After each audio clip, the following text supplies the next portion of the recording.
The cold wind rushed through Hartwell Ridge like it was searching for something lost in time. Snow clung to the fences and rooftops, turning the old auction barn into a quiet gray shadow against the winter morning. Caleb Mercer stepped out of his pickup, boots sinking into the thin layer of ice that cracked beneath him. He pulled his worn collar higher around his neck. For years, he had stayed away from crowds, away from memories that hurt more than any winter storm.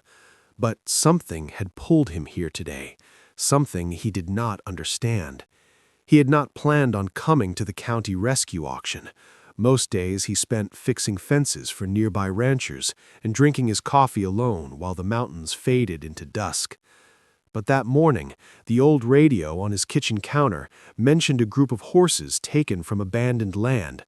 Something in that simple announcement tugged at him harder than he expected. It felt like a quiet knock on a door he had not opened in 10 years. As he walked toward the holding pens, the smell of cold iron and old hay filled the air. Horses stood behind railings, each one carrying its own history, scars, tired eyes, silent endurance. Caleb glanced over them without much interest. He was not looking for anything, not today. Then he froze. A thin, dust-covered gelding stepped into the auction ring. Its ribs showed through its dull coat. Its hooves struck the ground unevenly. But Caleb did not see weakness. He saw a ghost. The horse lifted its head, and a pale, ash-colored streak along its neck caught the light. Caleb's heart slammed inside his chest. His breath stopped halfway. Ashfall, he whispered. He had not spoken that name in a decade. Saying it now felt like pulling sunlight out of a grave. The world around him narrowed. Traders murmured. Prices whispered through the crowd. But Caleb heard none of it. He saw only the tired gelding struggling to stand. This was the same horse he had raised from a wild young colt, the same horse he lost in the great mountain flood, the disaster that had taken his barn, his land, and almost his life. The auctioneer rattled off numbers in a fast chant, his voice echoing against the cold wooden walls. Caleb did not move. He stared at the horse's uneven step, the faint scar on his left shoulder, a small teardrop-shaped mark that only he would recognize. His knees weakened. A man beside him shrugged. "Poor thing's not worth the feed it'll take." Caleb ignored him. He had not believed in miracles for years, but this one stood in front of him, shaking from winter and fear. Without realizing he was moving, Caleb stepped forward. The crowd shifted as he pushed through and reached the metal fence.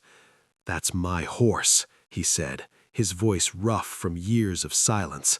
"That's Ashfall." The barn went still.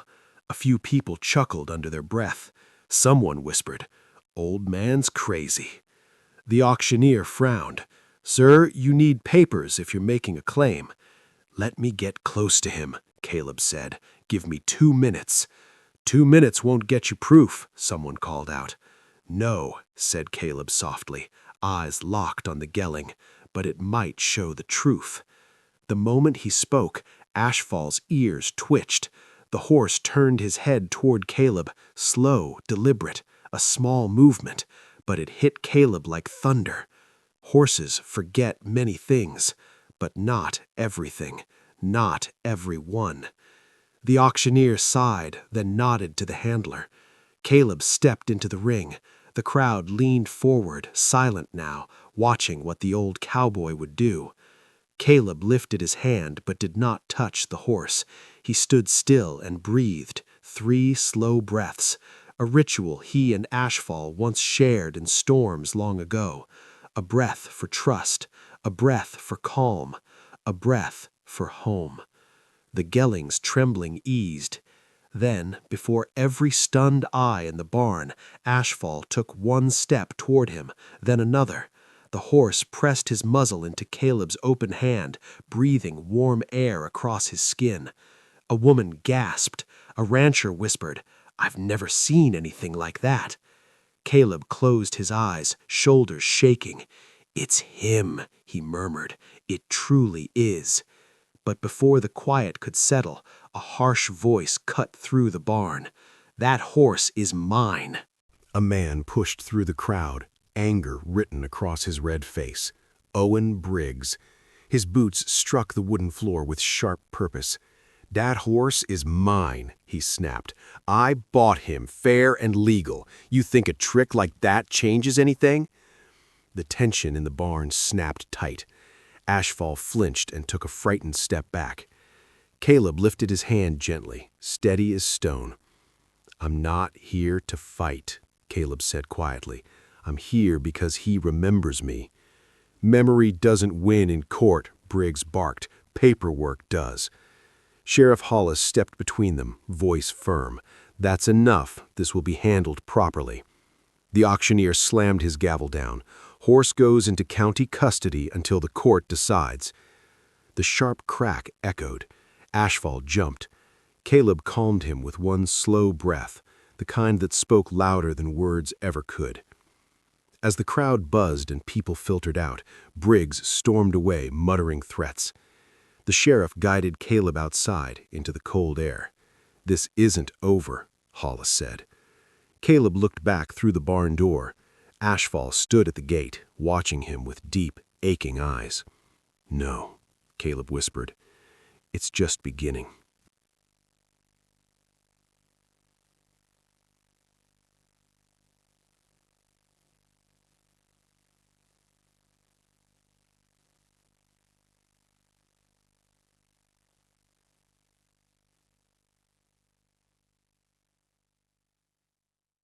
The next morning, the courtroom filled with quiet tension. Ranchers, townsfolk, and curious neighbors sat shoulder to shoulder, drawn by a story none of them had expected to witness in their small town. Owen Briggs sat stiffly beside his lawyer, piles of paperwork arranged neatly in front of him, receipts, vet records, bills of sale. Everything looked official. Across the room, Caleb sat silently with Sheriff Hollis and Leah Carter. He held only a worn photograph of Ashfall taken years before the flood. That was all he needed. Judge Markham entered, sharp-eyed, steady, and unreadable. "We will hear testimony," she said. Briggs's lawyer went first, presenting documents with confidence. Ownership on paper, care documented in ink. Every word was precise, clean, cold. When it was Caleb's turn, he didn't argue. He didn't raise his voice. He stepped forward and placed the photograph on the judge's bench. "He's family," Caleb said quietly. The room fell completely still. Judge Markham studied him for a long moment. Then she closed the file. "This case requires more than documents," she said. "We will conduct a field evaluation." Briggs exploded in protest, but one look from the judge silenced him. "Tomorrow," she added, "the truth will show itself." The evaluation paddock lay beneath a pale winter sun. Snow melted into soft mud underfoot as a small crowd gathered along the fence line. They weren't here for gossip now. They were here for answers. Ashfall stood in the center of the arena, thin but alert. His ears flicked forward the moment Caleb arrived. "Mr. Briggs," Judge Markham said, "you may begin."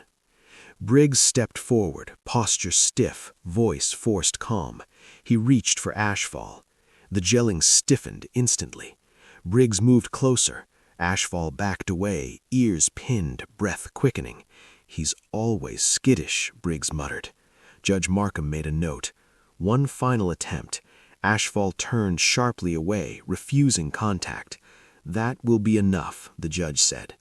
Briggs stormed from the paddock, anger simmering beneath his breath. "Mr. Mercer," Judge Markham said, "your turn." Caleb stepped in slowly. He stopped halfway. No words, no commands. One breath. Ashfall lifted his head. Second breath. The tension drained from the Jelling's body. Third breath. Ashfall walked towards him. The crowd held its breath. Caleb extended his open hand. Ashfall touched it, then pressed his forehead against Caleb's shoulder, the same gesture he had made years ago when storms roared through the mountains. A few people wiped their eyes. "He remembers," Leah whispered. Caleb walked slowly. Ashfall followed, step for step, bound by something unseen. Judge Markham closed her notebook. "Thank you," she said softly. "This tells me what documents cannot." The next morning, snow fell gently over Hartwell Ridge. Sheriff Hollis knocked on Caleb's cabin door. "It's done," he said.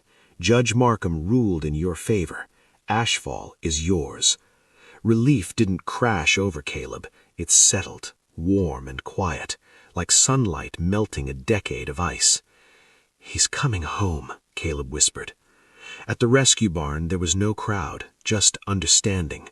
Ashfall lifted his head the moment Caleb appeared. His eyes were brighter now, lighter. Caleb opened the trailer. "Come on, boy," he murmured. Ashfall walked in without hesitation. Leah arrived just in time to rest her hand on the Jelling's muzzle. "My daughter will be happy," she whispered. "You're welcome any time," Caleb told her. The drive home felt full, not lonely. When Ashfall stepped on the land he once knew, he breathed in pine, earth, and memory. He walked straight to his old stall and lowered his head as if he had never left. "You remember," Caleb broke in his voice. Ashfall turned and pressed his forehead into Caleb's chest. Home, forgiveness, forever. Months passed. Ashfall regained strength. His coat shone, his spirit returned. Each morning Caleb walked the ridge beside him, no rope, no fear, just companionship. One spring morning as sunrise painted the valley gold, Caleb said softly, "You're free now." Ashfall stepped forward, then turned back. He chose Caleb. Together they walked on.